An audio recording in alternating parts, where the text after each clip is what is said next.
Hello friends, स्वागत है आपका हमारे चैनल माफी प्लस पर। आज हम आपके सामने प्रेजेंट करने वाले हैं अपने लाइफ के बारे में। पहला पॉडकास्ट मेरा आपके सामने प्रेजेंट होने वाला है। जैसा कि मैंने आपसे कल अपना वादा किया हुआ था कि मेरा पहला यानी कि जो आप लोग वीडियो देख चुके हैं उससे मैंने अपने जीवन के बारे में इंट्रोडक्शन मैंने दिया था कि अब मैं आपके सामने कैसे अपने पॉडकास्ट को प्रेजेंट करने वाला हूँ। हालांकि कुछ वीडियो में इशू आने के कारण मुझे अपना वीडियो को शॉर्ट ऑफ में आपके सामने लाना पड़ा। मैंने उसमें डिटेल से समझाया हुआ था लेकिन वो उसकी क्लियरिटी से अपलोड नहीं हो पाई। यही कारण था कि उसमें 1 मिनट का वीडियो अपलोड हुआ है।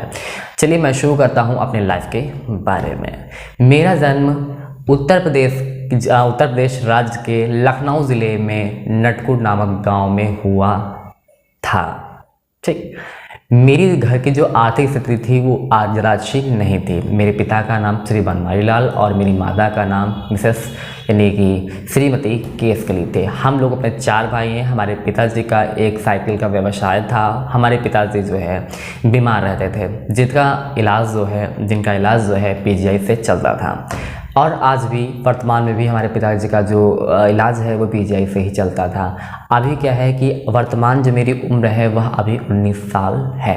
तो आप लोगों के सामने मैं अपने जीवन के बारे में क्यों प्रेजेंट अपनी बातें करने वाला हूँ, इस संबंध में मैंने आपको अपने इंट्रोडक्शन बताया हुआ था। इशू आने का कारण ऐसा नहीं हो पाया। चलिए मैं फिर से आपको बता देता हूँ कि आखिर मैं ऐसा क्यों कर रहा हूँ। आपको सिंपल सी बात यह है कि मैं अभी 4 साल पहले यानी कक्षा 9वीं से लेकर कक्षा 12 तक की जो है मैंने जो है टीचिंग करियर के विषय में अपना टारगेट किया हुआ था। लेकिन टीचिंग करियर के प्रति इतना जुनून था कि मैं घर से 4 बार छोड़कर अपना घर भागा। लेकिन ऐसा आखिर क्या हुआ कि मैं अपना टीचिंग करियर जो है पूरी तरीके से छोड़ चुका हूँ। तो इसी के संबंध में अपने लाइफ के बारे में आप लोगों को बताने वाला हूँ। तो आप ज़रूरी ये नहीं कि आप मेरी लाइफ से कुछ सीखें, आपके पास ज़रूरी ये है कि मेरी लाइफ से जो आपको बेटर लगे उस अपनी लाइफ से कंपेरिजन कीजिए। आप अपने अंदर की चीज़ों को निखारिए। बस मेरा कहने का सिर्फ मतलब इतना है। चलिए शुरू करते हैं। तो मैंने आपको अपने जन्म के संबंध में बता दिया हुआ है। तो उसके बाद ये आता है कि हमारे जीवन में हम लोग 4 भाई हैं। हमारे बड़े भाई का जो नाम है पुनीत कुमार नाम है, उनसे छोटे वाले का नाम जगजीवन लाल है और उनसे छोटे का नाम अमन कुमार है। और हमारा नाम तो आप जान ही चुके हैं, शिवम कश्यप हमारा नाम है।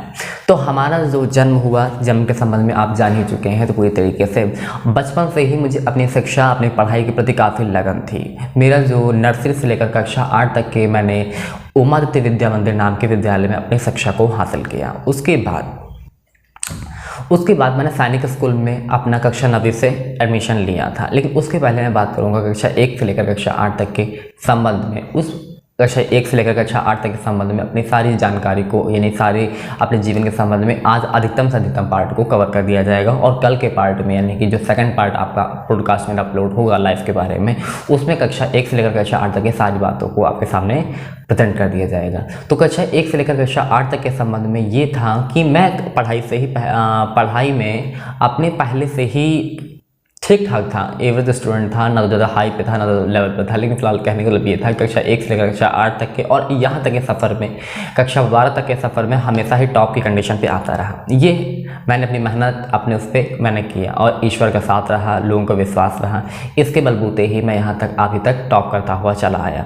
तो कक्षा 1 से कक्षा 8 तक की मैंने पढ़ाई के अलावा भी कुछ एक्टिविटीज़ की। पढ़ाई के अलावा मुझे डांसिंग का बहुत शौक़ था, या यूँ कहें कि टीचरों ने मेरे पढ़ाई के अलावा चीज़ों को ढूंढा। वो पढ़ाई के अलावा चीज़ों को क्या ढूंढा, पढ़ाई के अलावा मुझे मेरे अंदर जो कलाएं थी, डांसिंग की कला को निखारा उन्होंने। तो मैंने स्कूल में आज तक मैंने 3 डांस कर चुका हूँ। पहला गाना था हमारा मेरी मैया तो खूब ही बुलाते पर रिजर्वेशन मार जाता है। सेकंड गाना था क्रिस 3 के गाने थे गॉड अल्लाह और भगवान ने बनाया एक इंसान।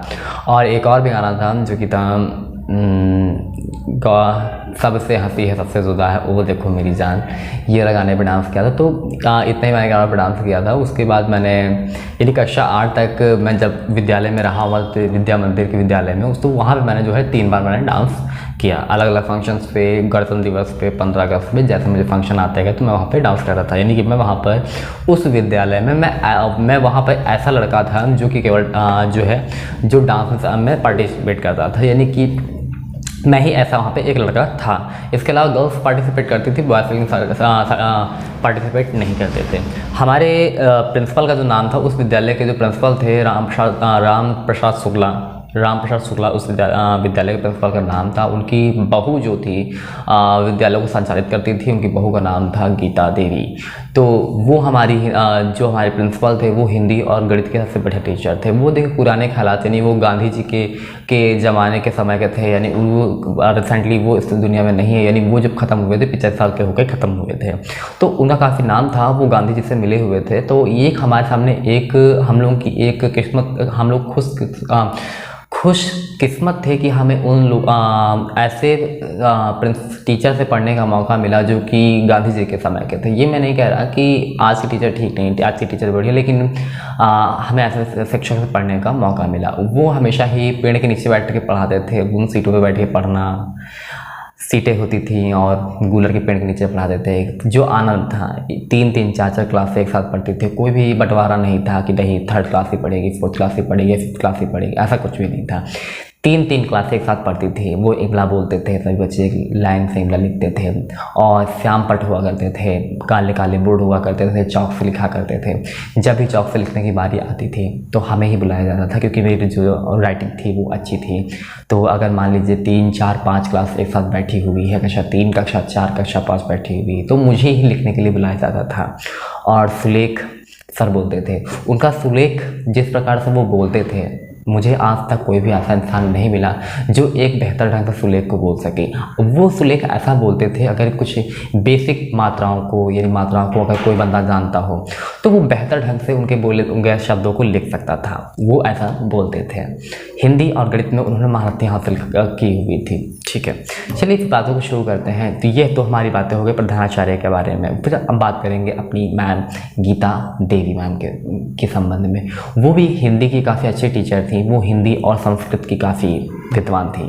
हिंदी जो जब पढ़ाती थी तो मुझे तो नींद ही आने लगती थी, क्योंकि वो हिंदी इतने अच्छे ढंग से पढ़ाती थी और उनकी हिंदी पढ़ाने में जो सुर था और जो मतलब कि एक कॉन्टिन्यूटी थी, शांतता थी, जो मतलब कि एक इक्वालिटी के साथ पढ़ाती थी, उसमें क्या आनंद था। तो उनकी हिंदी काफ़ी बहुत अच्छी ढंग से पढ़ाती थी। उनका कोई पीरियड नहीं होता था कि पर्टिकुलर कि नहीं इस टाइम, जब वो हमें खाली देखते थे तब वो हमें पढ़ाती थी। तो फिर हमें लोगों को रोज़ाना वो पढ़ाती थी और एक माँ के जैसा प्यार देती थी। ये बात हुई हमारी गीता देवी मैम की। हमारे प्रधानाचार्य जी की पत्नी, जो कि काफ़ी मतलब कि ठीक है, जब हमारे प्रधानाचार्य जी बूढ़े थे तो हमारी उनकी पत्नी भी बूढ़े थे। श्याम पट में लिखने का कारण ये भी था कि हमारे प्रधानाचार्य काफ़ी बूढ़े थे, तो वो बोर्ड पर नहीं आ सकते थे, इसलिए किसी बच्चे का सहारा लेते थे और उसी से लिखवाते थे। तो पंडित जी की जो पत्नी थी वो जो है खाना बनाती थी, यानी कि मान के चलिए जो हमारे पंडित जी थे खाने पीने के बहुत शौकीन थे, उनके लिए वो कुछ ना कुछ दिन भर में बनाया करती थी। तो हम लोग भी क्या हुआ करते थे, जब भी हम लोग लंच जब होता था तो उनके पास कुछ ना कुछ खाने के लिए पहुंच जाते थे और हम लोगों को कुछ ना कुछ रोज़ाना खाने के लिए मिलता था। तो इस प्रकार से हम लोग उनके विषय में हमने चर्चा कर ली। उसके बाद हमें कुछ उसके नीचे पढ़ाने वाले शिक्षकों में से कुछ और भी थे। वहाँ पे शिक्षक भी कुछ ऐसे ही थे जो कि उसी विद्यालय में पढ़े हुए हुआ करते थे और उसी विद्यालय में पढ़ाते थे। जैसे मान लीजिए कि हमारे कई विद्यार्थी थे, कुछ हमारे गाँव के ही पढ़ाने जाते थे। धर्मवीर सर हो गए, निशा मैम हो गई, सरला मैम हो गई, निशा मैम तो बता ही दिया हमने, तो अभिषेक सर हो गए और सोनी कनौजिया मैम हो गई, सोनी राजपूत मैम हो गई। तो मतलब कि ये जैसे कि आप सभी लोगों के विद्यालय में छोटे छोटे टीचर्स यानी कि टीचर्स होते हैं, वैसे हमारे भी विद्यालय में टीचर्स हुआ करते थे। ये केवल जो मान लीजिए ऐसे टीचर्स थे जो केवल इंटरमीडिएट पास थे। तो उसके बाद यूँ सब चलता गया, टीचर्स हमें पढ़ाते गए, टीचरों की एक अच्छी लाइन हम लोगों को मिलती चली गई, टीचर ने अच्छे तरीके से गाइड किया और अपना प्यार दिया और इसी प्यार से हम लोग आगे बड़े हो गए। उसके बाद फिर हम लोग अपने दोस्ती आगे पे रहा है। दोस्ती हमें मुझे याद है अच्छी तरीके से, मैं जब कक्षा 8 तक के उसमें रहा तो मैंने कभी फ्रेंडशिप क्या होती है या दोस्ती कैसे करते हैं ये सब चीज़ें मैंने ध्यान नहीं दिया। मैं केवल अपनी पढ़ाई को ही प्रायोरिटी देता था और अपनी पढ़ाई पर ही ध्यान देता था, इन सब चीज़ों पर ध्यान नहीं देता था, दोस्तों पर विश्वास नहीं करता था, ना दोस्तों के साथ खाना खाता था। देखिए जब आप ग्रामीण एरिया से होते हैं, ग्रामीण परिवेश से होते हैं, तो वहाँ पर आपको ये सिखाया जाता है किसी दूसरे का हाथ का मत खाना, तो ये सब बातें बोली जाती हैं, किसी से दोस्ती मत करना, दोस्ती में धोखा मिलता है। ये सब बातें हम लोगों को मन में पहले से ही बचपन में ही डाल दी गई थी। तो हम लोग कहते हैं एक दोस्ती, यानी भाई बचपन में क्या होता है, जैसा माँ बाप बोलते हैं तो हमारे लोगों की कोशिश यही होती है कि हम वैसा ही चलें। तो मैं भी उसी तरीके से ही चलता था, मैं किसी से दोस्ती नहीं करता था, ना किसी से खाना जो है शेयर करता था। मैं ऐसे ही अपना जो है अपना खाना लेकर गया तो खा लिया, अपना खाना नहीं तो नहीं खाता था। तो अब दोस्ती यारी पर भी विश्वास होता मैं नहीं करता था। लेकिन हाँ, एक मेरा दोस्त था, वो था मेरा सबसे अच्छा जो खास दोस्त था, वो था हर्ष। मैं ऐसा इसलिए बोल रहा हूँ क्योंकि वो ऐसा दोस्त है जो कि आने वाले वक्त में जब आपके पॉडकास्ट आगे वीडियो अपलोड अपलोड होंगी, पॉडकास्ट आएंगे, तो उसमें उसका काफ़ी योगदान आपको देखने को मिलेगा, यानी कि उसके जो है काफ़ी सहयोग रहेगा।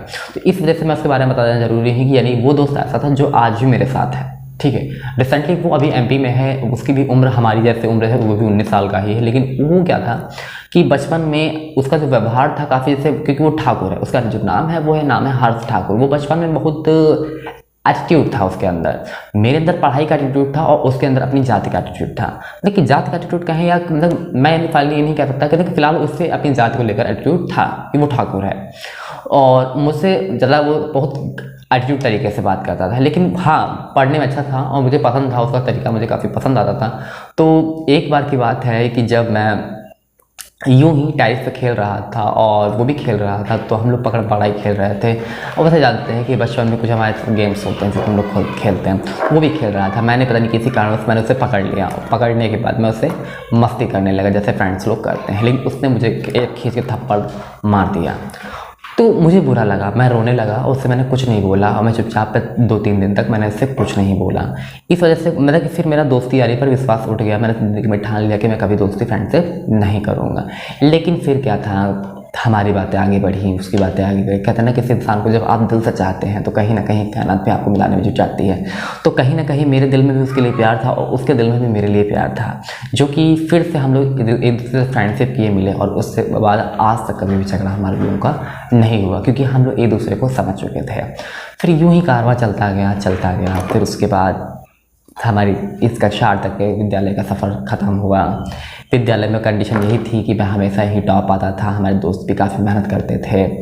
फिर यहाँ तक के सफ़र ख़त्म होने के बाद मैं आता हूँ अपने सैनिक स्कूल में। सैनिक स्कूल जिसका पूरा नाम है राजकीय उत्तर प्रदेश सैनिक इंटर कॉलेज। यहाँ जब मैं कक्षा 8 में विद्यालय में आया, मेरे भाई भी उसी विद्यालय में पढ़ता था, यानी अवध भाई।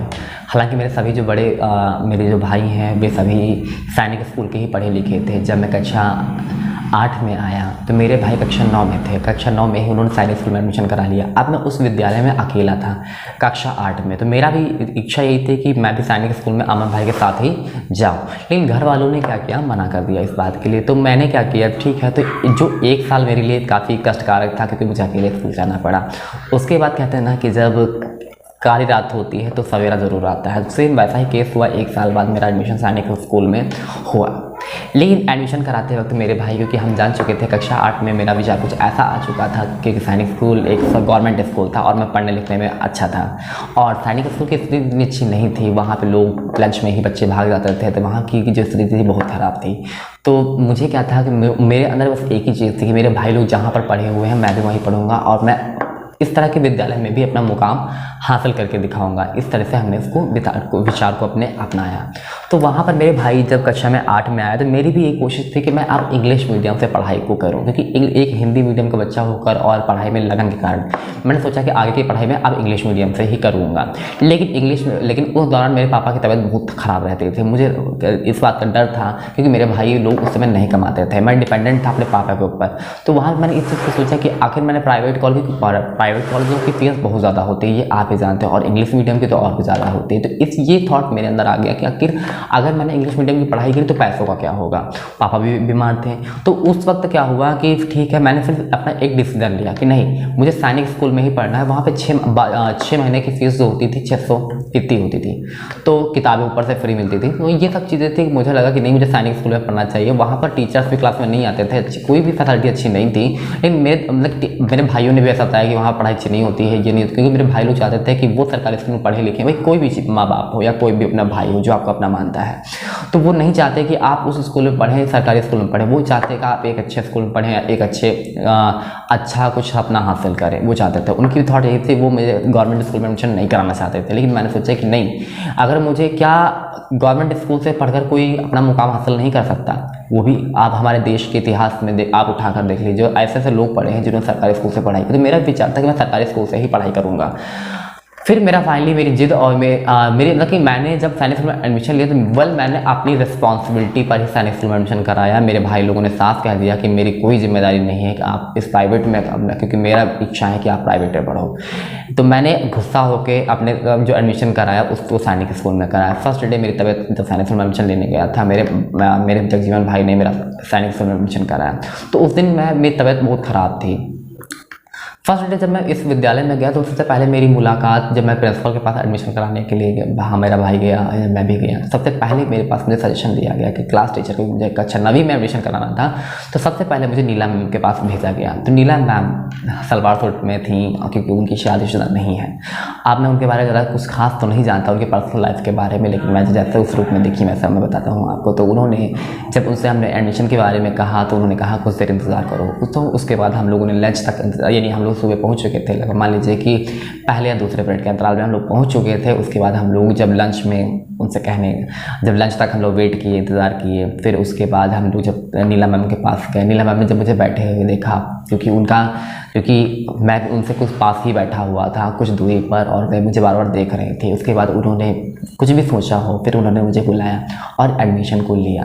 पहले दिन मेरी ड्रेस ना होने की वजह से, तबीयत ख़राब होने की वजह से मैं विद्यालय में नहीं रुका, या मैं विद्यालय में रुकना चाहता था लेकिन मेरे भाई ने मना कर दिया। तो मुझे अगले दिन आने का सजेशन दिया कि अगले दिन ही मैं पूरी फुल ड्रेस में अपने उस विद्यालय में आता हूँ और रूम नंबर 13 में बैठता हूँ, जो कि रोड के किनारे था। ये मुझे बहुत क्लियरिटी से याद है। अब फर्स्ट डे मेरा सैनिक स्कूल में कैसा था या क्या होने वाला है, ये मैं अगले पॉडकास्ट में अपलोड करूँगा। जैसा कि मैंने आपको बताया था कि हो सकता है कि कक्षा 8 तक का पार्ट हमारा सेकंड पे जाए, लेकिन मैंने कक्षा 8 तक की बातों को यहाँ पर ही ख़त्म कर दिया है। अब हम बात करेंगे अगले दिन, जो कि हमारा नेक्स्ट डे हम अपना पॉडकास्ट अपलोड करेंगे, जिसमें हम चर्चा करने वाले हैं सैनिक स्कूल में मेरा पहला दिन कैसा था, किन किन लोगों से बात हुई, क्या चर्चा हुई, क्या हुआ है। क्योंकि मेरे लिए ये ज़िंदगी का सबसे एक्साइटमेंट था, क्योंकि हमारा जो जुनून, हमारा जो आश्चर्य था, जो एक्साइटमेंट लेवल था बहुत ऊपर था। क्योंकि मैं पहली बार ज़िंदगी में ऐसे स्कूल, क्योंकि मैं यहाँ पर मध्य विद्या मंदिर स्कूल में